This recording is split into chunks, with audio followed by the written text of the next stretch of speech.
Opposite wide, opposite wide, opposite wide, ide na iswa no chan. Opposite wide, odezu kalanya. Opposite wide, ide mbulu. Opposite wide, ide iswa no chan. Opposite wide, nwoke m ide na iswa no chan. Opposite wide, ide mbulu. Kalanya okwasịkwa ide mgbulugbulu ọkwasịkwa ide onye dị bụ dị nya bụ ide n'izu ọnụ ọcha ide n'izu ọnụ ọcha ka ọkwasịkwa ide ọ bụ chi Emmanuel ife adị Emmanuel nwa ife adị. My name is TG, and this video's main focus will be on the development of education in Africa. Education is a vital aspect of life, and a lot of Africans' developmental struggles are because of the lack of education in each country. Of an estimated 101 million children not in school, more than half are girls. However, these stats increase when examining secondary school education. In high-income countries, 95%, as many girls as boys, attend primary and secondary schools. However, in sub-Saharan Africa, the figure is just 60%. Women's education is sometimes corrupted by sexual violence. In sub-Saharan Africa, sexual violence is one of the most common and least known forms of corruption. It's unfathomable that of Africa's nearly 128 million school-aged children, only 17 million will ever attend school. It's even crazier that another 37 million African children will learn so little when they are in school that they will not be much better than those kids who never attend school.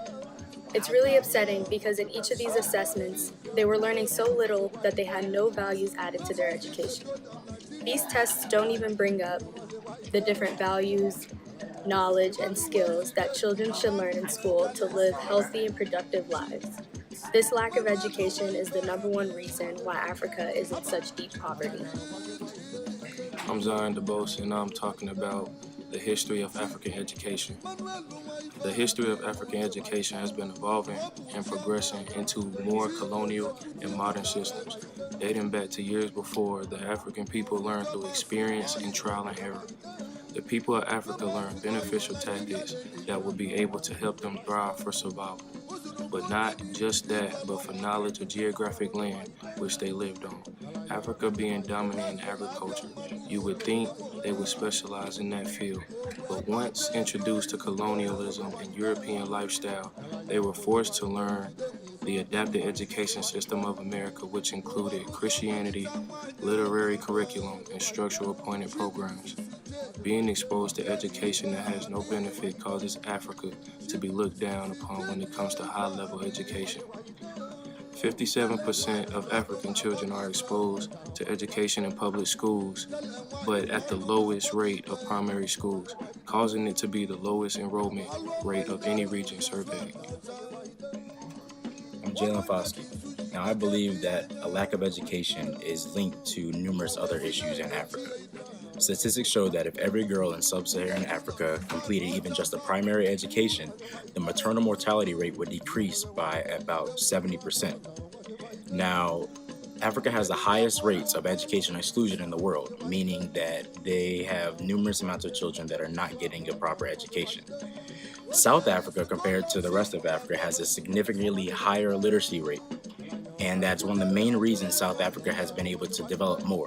So therefore, if we are able to provide education to African countries, we should be able to push the development of the continent as a whole. Now, efforts are currently being made to digitize education so that children can have the convenience of learning online due to the lack of schools being spread out so far and few between. Do you think that digital could eventually replace teachers?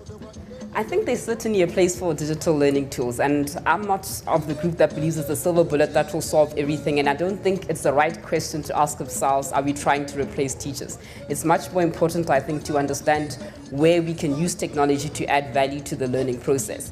I mean, if we were looking at a different industry, for example, and you were trying to improve healthcare, you wouldn't try to remove all the doctors or replace everything with digital tools. You would ask yourself, where are the biggest problems and where can we apply technology to solve that? And similarly in learning, I think we should take a much deeper look and understand from learning pedagogy which learning activities can actually benefit from technology more, as opposed to just assuming that all learning can happen on a digital platform and it will be beneficial.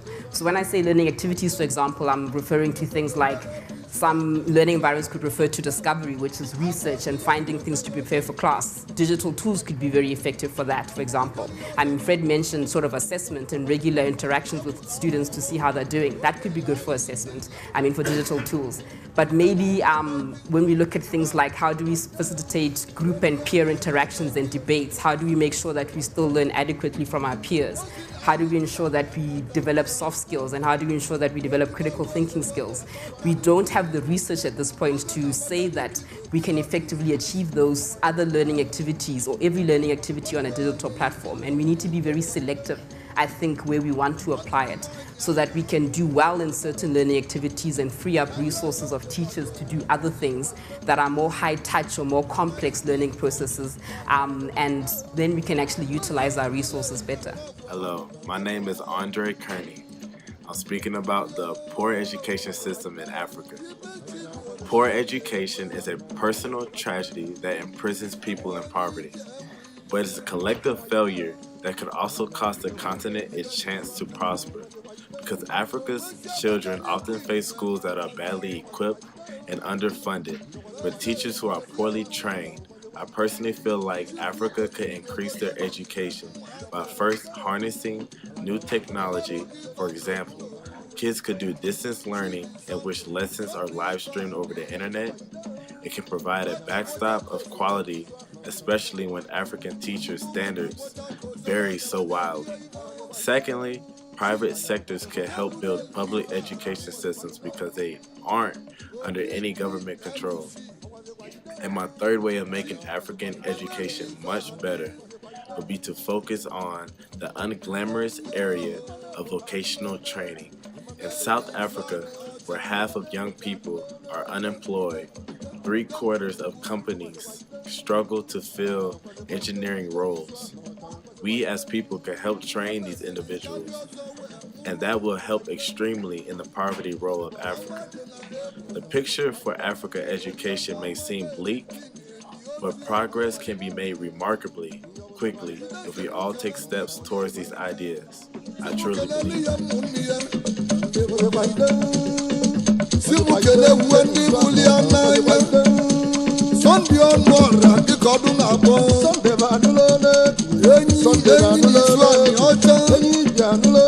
Emmanuel Lumumbo,